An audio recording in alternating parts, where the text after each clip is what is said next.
नमस्कार दोस्तों, स्वागत है आपका द न्यूज़ मिर्ची सीधी बात तीखी बात में। आज पूरा विश्व डॉक्टर्स डे मना रहा है और हम भी अभी लालपुर में उपस्थित है डॉक्टर एसपी मुखर्जी जी के कार्यालय में, क्लिनिक में। आपको डॉक्टर एसपी मुखर्जी साहब जी के बारे में बता दूं कि डॉक्टर एसपी मुखर्जी पिछले 55 वर्षों से अपनी सेवा दे रहे हैं और वह भी मात्र 5 रुपये में। जहां इस महंगाई के दौर में आज इस पेशे को एक बिजनेस बना दिया गया है। लोग बड़े बड़े अस्पताल बना रहे हैं, बड़े बड़े बिजनेसमैन इस फील्ड में आ चुके हैं। अस्पतालों को बनाकर लोगों से बड़ी रकम वसूल की जा रही है। वहीं आज इस समय भी डॉक्टर साहब मात्र 5 रुपये में लोगों का इलाज करते हैं। तो हमने सोचा कि क्यों ना इस डॉक्टर्स डे पर आपको डॉक्टर एसपी मुखर्जी जी से ही मिलवाया जाए और इनके विचारों से आपको अवगत कराया जाए कि ये किस तरह से लोगों की सेवा कर रहे हैं। सर, स्वागत है।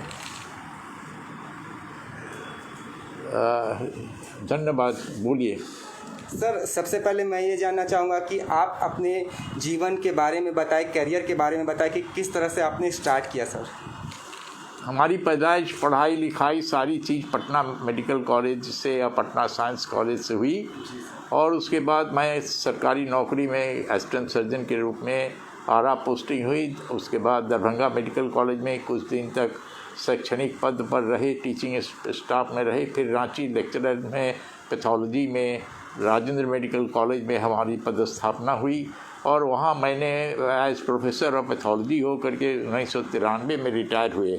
लेकिन इस दरमियान शुरू से पास होने के बाद 57 में मैंने पास किया और 59 में मैं सरकारी नौकरी में आया और उसके बाद से मैं शुरू से हर मरीज को 5 रुपया या मुफ्त में देखता आया।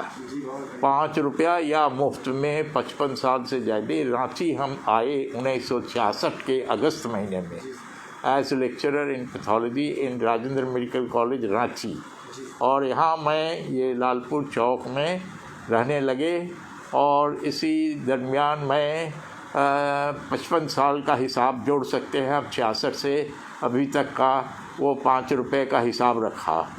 लेकिन हाल में कुछ दिन से ये जो लॉकडाउन वगैरह हुई और बंद वगैरह होने लगा तो इस दरमियान जो है सो हम लोगों के यहाँ वो सैनिटाइजेशन के खर्चा, मास्क का खर्चा, तरह तरह के कमजोरी, लाचारी, मजबूरी, एज का मजबूरी, ये सब होते हुए दवा दारू का कीमत का मजबूरी, इस सारी चीज़ को देख करके मैं 50 कर दिया है फीस अपना आज का। लेकिन कोई ज़रूरी नहीं है कि हर इंसान से हम 50 ही लें।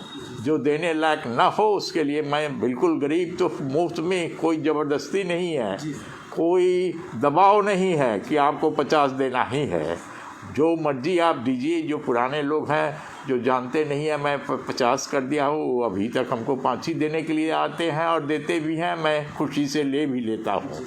तो अभी हमने ये 50 कर दिया है, जो कि हम कुछ दिन से लॉकडाउन के बाद समझिए कि 1 महीने से हम रोगियों को, मरीजों को दोपहर को 1 से 2 या 2:30 बजे तक 1-1.5 घंटे के दरमियान पेशेंट्स लोगों को कोविड का प्रोटोकॉल को मानते हुए देख रहे हैं। तो सर ने जैसा कि बताया कि पिछले 55 वर्षों से ये मात्र 5 रुपए में ही इलाज कर रहे हैं और जिनके पास में वह नहीं होता है तो ये मुफ्त में भी इलाज करते हैं। लेकिन चूंकि अभी कोरोना काल चल रहा है, लॉकडाउन की वजह से सभी आर्थिक व्यवस्था जो है वह चौपट हो चुकी है। सैनिटाइजेशन वगैरह का, मास्क वगैरह का खर्च बढ़ गया है। इसी वजह से अभी डॉक्टर साहब ने 50 रुपये उस फीस को कर दिया है। लेकिन ऐसा नहीं है कि सभी से ये 50 रुपये लेते हैं।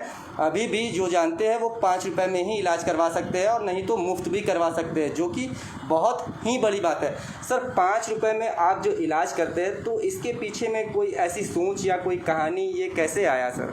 ये सोच हमारी जो है सो कोई ख़ास चीज़ से नहीं आया। मैंने जब देखा नज़दीक से ज़मीनी हकीकत क्या है कि उस समय की बात हम कर रहे हैं कि जिसको मान लीजिए दोनों टाइम भरपेट खाना मिलता नहीं था और उसके लिए हम ज़्यादा इतना फ़ीस ले लें, दवा दारू खरीदना तो उसके लिए असंभव था, मुमकिन था नहीं। और ऐसे मरीज को देख करके और जब मैंने देखा कि अगर हम फीस बढ़ा दें तो हम इन गरीब लोगों को देख नहीं पाएंगे। और हमारे यहाँ कुछ ऐसे मरीज़ समझिए कि पहुँचते हैं जो आए, मान लीजिए एक औरत आई गोदी में एक बच्चे लेकर के, बच्चे बहुत सीरियस है, ब्रोंकोनिमोनिया है। मैंने बताया कि देखो जी तुमसे नहीं होगा, बच्चा बहुत सीरियस है, तुम इसे हॉस्पिटल में दाखिल कर दो, अगर या नहीं तो ये बचेगा नहीं। तो अगर वो औरत बोलती है डॉक्टर साहब जो हो सो आप ही देखिए, मरे जिए सो आप ही देखिए, हॉस्पिटल में हम लोग को कोई पूछता नहीं है, कोई देखता नहीं है। और अगर मान लीजिए 2-3 दिन के बाद वो बच्चा हंसता खेलता उस माँ के गोद में आता है फिर हमारे यहाँ, तो हमको उसको देख करके जो खुशी मिलती है वो 5 रुपया नहीं 500 रुपया फीस से भी ज़्यादा है उस खुशी की। डॉक्टर साहब ने बहुत ही अच्छी बात कही। इन्हें पैसे से कोई मोह नहीं है, कोई प्यार नहीं है। लोगों का इलाज करते हैं और जब वे स्वस्थ होकर के पुनः इनके पास में आते हैं कभी मिलने के लिए, तो उन्हें स्वस्थ देख करके इन्हें जो खुशी मिलती है वह इनके लिए किसी पैसे से, किसी धन से कहीं ज़्यादा होती है। सर, अभी इस पेशे का सर एक तरह से व्यवसायीकरण हो गया है। बड़े बड़े एक तरह से देखा जाए तो बिजनेसमैन इस फील्ड में आ चुके हैं। होटल्स की तरह हॉस्पिटल्स का निर्माण हो रहा है और लोगों को एडमिट करके मनमाना खर्च जो है उनसे लिया जा रहा है, मोटी रकम लिए जा रहे हैं। तो इस पे आप क्या कहना चाहेंगे सर? हमारी नज़र में तो ये बहुत गलत बात है। हम क्या कहें, समाज में रहने के लिए मुझे इन लोगों पर हम कोई अगर एस्पर्शन कोई गलत बात बताए जो उनके लिए अच्छा ना लगे तो हमारे लिए भी समाज में रहना हम तो समझ रहे हैं, लेकिन हमारे दिल की बात क्या है जो हम जाहिर नहीं कर सकते हैं, जो जिसके लिए हमारे पास कोई लफ्ज़ नहीं है कि क्या बताएं, क्या हालत है।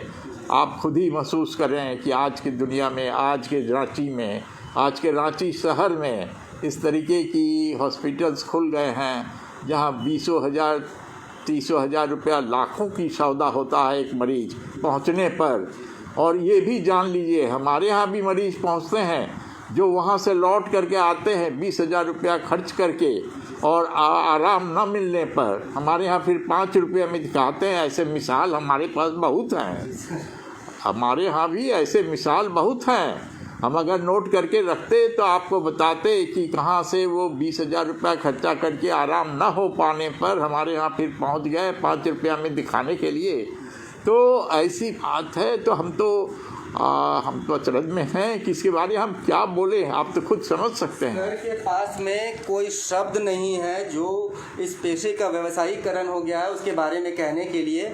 और कई ऐसे लोग हैं, मरीज हैं जो उन अस्पतालों में जाते हैं, इलाज करवाते हैं और ठीक नहीं होने के बाद में पुनः सर के पास में आते हैं और 5 रुपये में ही ठीक होकर के जाते हैं। सर, कौन बनेगा करोड़पति में भी सर आप पार्टिसिपेट कर चुके हैं। कैसा रहा था आपका कौन बनेगा करोड़पति का सफ़र? अमिताभ बच्चन जी से आप मिले, आपको कैसा फील हुआ सर? कौन बनेगा करोड़पति में बॉम्बे जाने के लिए हमारे यहाँ फ़ोन आई थी। हमारे यहाँ जब फ़ोन आई तो मैंने बताया कि हम 75 से ऊपर है उस समय, और मैंने बताया कि हमको चक्कर आता है, बहुत सारे उम्र के तगादा है और मैं नहीं जा सकता हूँ। 2-3 दिन के बाद उन लोगों ने फिर फ़ोन किया कि आप ज़रूर आइए, आपको हम लोग हर तरह से इंतज़ाम करेंगे आपके इलाज की, आने जाने की, और एक एस्कॉर्ट एक आदमी आपके देखभाल के लिए भी उनको भी टिकट देंगे, 5 स्टार में ठहरेंगे। अब मैंने कहा मैं नहीं जा सकता हूँ। तब उन लोगों ने बताया, तब फिर हमारी टीम जा रही है और एक डायरेक्टर, एक फोटोग्राफ़र और साथ में 3 स्पॉट बॉयज़ बहुत सारी सामान लेकर हमारे यहाँ पहुँचे, रांची पहुँचे, और हमारी ये वीडियोग्राफी किया उन लोगों ने चारों तरफ से, हर तरह से। और उसके बाद अमिताभ जी से भी बात कराया और उन लोगों ने हमसे बताया कि साहब आप आए नहीं, सो आपको तो हॉट सीट पर बैठना था, अमिताभ जी से बात कीजिए। तो वो पूछे कि डॉक्टर साहब आपका क्या संदेश है, क्या मैसेज है डॉक्टरों के लिए। तो मैंने कहा कि हमारी तो ख्वाहिश है, गुजारिश है कि हर डॉक्टर हर रोज़ एक गरीब मरीज़ को मुफ्त ज़रूर देखे, तो समाज का इसमें कल्याण हो जाएगा, दुखी लोगों को आराम मिलेगा। ज़्यादा नहीं, सिर्फ एक मरीज़ को हर रोज़ मुफ्त देखें। सर, एक सवाल था कि बाबा रामदेव आपका एक बयान आया था कि एलोपैथ वो फर्जी है, उनका एक बयान आया था, तो इस पे आप क्या कहना चाहते हैं? ये तो बिल्कुल गलत बात है। मैं तो इससे सहमत नहीं हूँ, मैं इससे सहमत नहीं हूँ। बाबा रामदेव जी के बयान से सर बिल्कुल सहमत नहीं है। सर से अभी हम और कुछ बात करेंगे। सर, सरकारी अस्पतालों का जो अभी स्थिति है, जो पोजीशन है, लोग मतलब जाते हैं, अच्छे से इलाज नहीं हो पाता है, ऐसा क्या कुछ किया जाए? सरकार को आप क्या कुछ अपने तरफ से गाइडेंस देना चाहेंगे कि थोड़ा इसमें सुधार आ सके? देखिए, आज के दिन में आबादी इतना बढ़ गया है कि आबादी के हिसाब से उतना ही साधन होना चाहिए डॉक्टरों का और सामानों का और हैसियत का, औकात का, हर हॉस्पिटल का। और साथ में एक चीज़ और भी हम बताना चाहेंगे, जब हम हाउसमैन थे, हाउस सर्जन थे पटना मेडिकल कॉलेज में 1957 में, तो मुझे मिलता था तनख्वाह कहिए, स्टाइपेंड कहिए, जो भी कहिए, मात्र 90 रुपया। 6 महीना जूनियर हाउस सर्जन 90 रुपया, 90 रुपीज़ पर मंथ हम लोग को मिलता था। और जब 6 महीने के बाद हम लोग को सीनियरशिप मिलता था, सीनियर हाउस सर्जन होते थे, तो हम लोगों को 110 रुपया मिलता था। लेकिन हम लोग कभी आंदोलन, कभी मूवमेंट नहीं किया कि हम लोगों का तनख्वाह बढ़ा दीजिए, स्टाइपेंड बढ़ा दीजिए, इतने पर हम लोग काम नहीं करेंगे। और मुझे याद है कि मैं दिन और रात, भर रात भी कभी कभी समझिए कि हम मरीजों को देखने के लिए पटना हॉस्पिटल की एक बहुत मशहूर ये वार्ड है, हथवा वार्ड के इंचार्ज में थे, और मैं देखता रहता था हर मरीज को, भर रात भी देखते रहते थे। और हर मरीज पर हम लोग एक सेवा भाव से देखते रहते थे। और आज के दिन में वो चीज़ मुझे मालूम नहीं कि हाउस सर्जन में हमारे प्रोफेसर भी जो होते थे, उन लोग भी शाम को एक बार आ कर के पता लगाते थे, पूछते थे क्या जी क्या हाल है, कोई किसी का देखना है क्या, किसी के बारे क्या। राउंड होता था, हर सुबह में 9 बजे राउंड हो जाता था। प्रोफेसर साहब जिनके अंडर में हम काम करते थे, वो आते थे, हर मरीज़ के बारे में पूछते थे कि इनको क्या है, तुम क्या सोच रहे हो, क्या देख रहे हो, क्या करना चाहिए, आगे क्या सोचोगे, क्या करोगे। फिर अगर कोई सीरियस पेशेंट हो गया, रात को भी आ जाते थे। पता नहीं आज के दिन में क्या पोजीशन है। तो जैसा कि सर ने हमें बताया कि अभी के जो डॉक्टर्स हैं और पुराने समय में इनके समय के जो डॉक्टर्स थे, वो काफ़ी सहयोग की भावना से काम करते थे। कभी किसी बात को लेकर के ऐसा नहीं कि वो धरने में बैठ जाते थे सरकार से कि मुझे ये चाहिए, मुझे वो चाहिए, स्टाइपेंड चाहिए, कुछ भी ऐसा नहीं था, बस सेवा भाव था। तो अभी के डॉक्टर्स को भी सेवा भाव से ही काम करना चाहिए। सर, अभी कोरोना काल चल रहा है, अभी हम इससे घिरे हुए हैं। झारखंड में हालांकि हालात काफ़ी सुधर चुके हैं। कल ही 0 मृत्यु हुई थी सर, 0 मृत्यु हुई थी। सर, आपकी भाषा में, आपके शब्दों में कोरोना क्या है? देखिए, कोरोना एक नई बीमारी है, वायरस है, जो वायरस के बारे हम लोगों को कोई भी जरा भी अनुभव नहीं है, कोई तजुर्बा नहीं है, कोई आइडिया नहीं है कि है क्या चीज़ और इसका क्या ये रवैया क्या रहेगा, ये कहना बहुत मुश्किल है किसी के लिए भी। और ये टाइम ही बता रहा है कि क्या चीज़ है। हर रोज़ हम लोग सीख रहे हैं, देख रहे हैं, जान रहे हैं इसकी हरकत कि किधर जा रहा है, किधर भाग रहा है, कैसे हो रहा है, क्या हो रहा है, क्या होने को है, ये भी कहना हम लोगों के लिए पॉसिबल नहीं है। टाइम बतावेगा कि चीज़ क्या है, आई चीज़ कैसे से इसको हम लोग संभाल सकते हैं। सर, वैक्सीनेशन को लेकर के भी लोगों के मन में थोड़ा भ्रम का स्थिति है। लोग वैक्सीनेशन के लिए आगे नहीं आ रहे हैं, लगभग बहुत सारे लोग हैं आगे नहीं आ पा रहे। तो इसके लिए सर एक संदेश अगर देना हो तो। देखिए, वैक्सीनेशन के बारे है क्या चीज़ की, हर बीमारी के वैक्सीन का कितना असर होगा ये टाइम बताता है। अगर आज आप वैक्सीन लगाते हैं तो अगले साल तक इसका आप महसूस करेंगे कि आपको इस वैक्सीन से कितना फ़ायदा हुआ ना हुआ। तो अभी तो मान के चलिए कि ये चीज़ लगभग एक एक्सपेरिमेंटल स्टेज पर है, फिर भी ये वायरस के ख़िलाफ़ है और उम्मीद है कि इससे वायरस का रोकथाम होगा। लेकिन इसके साथ एक चीज़ और भी सोच लेना चाहिए, ये सोचना चाहिए कि ये वायरस अपना शक्ल बदलता रहता है, जिससे हम लोग कहते हैं म्यूटेशन में एक वायरस में एक मॉलिक्यूल में कुछ चेंजेस हो जाता है, जो वायरस अपना शक्ल बदल लेता है। आज जो वायरस के खिलाफ आपने वैक्सीन बनाया, हो सकता है वो वायरस नहीं, दूसरा वायरस शक्ल बदल करके आपको अटैक कर दे।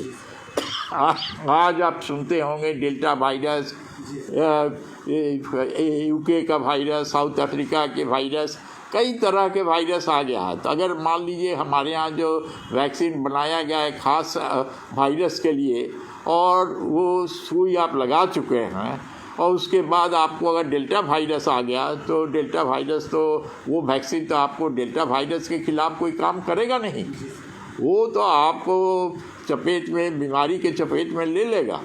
तो इस चीज़ को सोचते हुए सबसे बड़ी बात है, एक बात को समझना कि ये वायरस का इन्फेक्शन इंसान से इंसान को होता है। तो ये जो कहा जाता है कि कोविड के खिलाफ आप इसका जो प्रोटोकॉल है, जो ये है कि सुरक्षा का ख्याल रखना बहुत ही ज़्यादा ज़रूरी है, और साथ ही अपने परिवार का, अपनी समाज का और अपने आसपास के सभी लोगों का सुरक्षा का ख्याल रखना ज़रूरी है। मास्क वगैरह पहनना है और सोशल डिस्टेंसिंग वगैरह भी रखना है। सर, जाते जाते अंतिम सवाल मैं आपसे ये पूछना चाहूँगा, मैं जानना चाहूँगा कि सर आपके घर पे जो लोग हैं, आपके मतलब परिवार के लोग हैं, तो वो लोग आपके साथ में इस जगह पे आपका कितना सहयोग करते हैं? क्योंकि आप एक एज पे पहुंच गए हैं सर, तो परिवार से कितना सहयोग मिल पाता है? हर तरह के सहयोग है, कोई तरह के असहयोग नहीं है। परिवार से भी सर को काफ़ी अच्छा सहयोग मिलता है। सर, लोगों के लिए इस कोरोना काल में एक संदेश छोटा सा दे दीजिए सर। कोरोना काल में तो मैं इतना ही बताऊँगा कि आप वैक्सीन ज़रूर लगा लें। वैक्सीन से कभी कभी किसी को थोड़ा सा रिएक्शन ज़रूर होता है, वो टेम्पररी होता है, जानलेवा नहीं होना चाहिए। दूसरा नंबर पर है कि वैक्सीन के बावजूद आपको चाहिए हर तरह के प्रोटोकॉल को मेंटेन करना, मतलब मास्क पहनना, ज़रूरत ना पड़े तो घर से बाहर ना निकलना, और हाथ धोना, और दूरी पर रहना, किसी इंसान के नज़दीक न रहना। इसलिए कि कुछ इंसान लोग ऐसे भी होते हैं जिनके कोई पहचान नहीं है बीमारी का, लेकिन वो अपने में वो वायरस को रखे हुए फैला रहे हैं।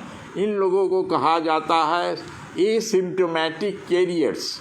तो एसिम्प्टोमेटिक कैरियर कौन है ये आप नहीं जानते हैं कि आपके लिए एसिम्प्टोमेटिक आपके बगल में जो इंसान है, हालांकि हो सकता है उनको कोई पहचान ना हो, कोई बीमारी का बात ना हो, फिर भी वो ऐसे इंसान हो सकते हैं जो कि फैला रहे हैं इस बीमारी को, चूँकि वो एसिम्प्टोमेटिक कैरियर हैं। तो सर ने काफ़ी अच्छा संदेश दिया है, आप लोगों को भी इसका ख्याल रखना होगा। वैक्सीनेशन हो रही है, आप लोगों को जल्द से जल्द वैक्सीनेशन करवा लेना चाहिए, और मास्क वगैरह पहनना है, सोशल डिस्टेंसिंग का पालन करना होगा। जो भी गाइडलाइन है उन सभी चीज़ों को अच्छे से अनुपालन करना होगा, तभी हम इस कोरोना से जंग जीत पाएंगे। तो ये थे हमारे साथ में डॉक्टर SP मुखर्जी साहब जी, जो कि जिन्हें हम धरती पर देवता अगर कहें तो कोई गलत बात नहीं होगा। और हम दूसरे खबर के साथ में आपके पास में फिर से उपस्थित होंगे। तब तक द न्यूज़ मिर्ची से बने रहे, और हमारे चैनल पे, यूट्यूब चैनल पे हमें सब्सक्राइब करें, फेसबुक पेज को फॉलो करें, और इंस्टाग्राम और ट्विटर पे भी हमें फॉलो ज़रूर करें। धन्यवाद।